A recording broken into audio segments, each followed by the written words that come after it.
Mais en réalité, il faut que les Sénégalais constatent le double visage de la majorité. Ils veulent se faire passer pour des démocrates qu'ils ne sont pas, pour des gens qui sont soucieux de la liberté et de la légalité. En réalité, ils ne le sont pas.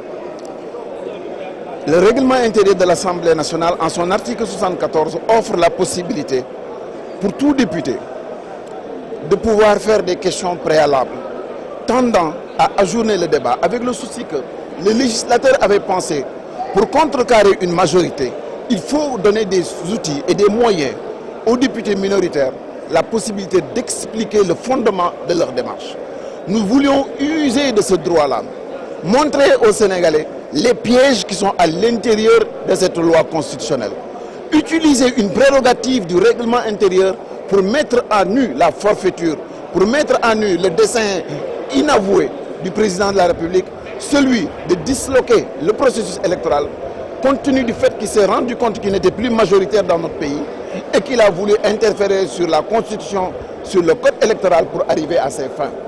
Ce qui nous étonne et qui est inacceptable et que nous ne laisserons pas passer, c'est que le président de l'Assemblée nationale, Moustapha Niasse, qui il y a 6 ans était ici avec nous, à pierre à la main, en train de se battre pour la Constitution, pour le respect de la Constitution, pour la fin du tripatouillage électoral et du tripatouillage constitutionnel et contre la dictature et surtout les attentats contre la Constitution. C'est celui-là qui aujourd'hui refuse de s'appliquer à lui-même le règlement intérieur.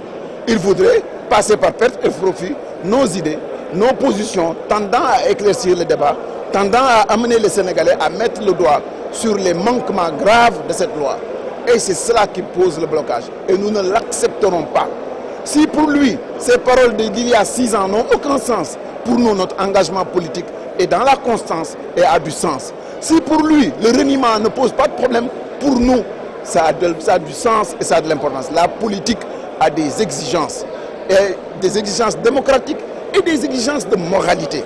Nous ne pouvons pas apprendre à la nation que les députés, les plus hauts dignitaires de l'État, n'ont cure des lois de la République. Et nous veillerons au grain et nous serons là pour dire non et que force restera à la loi.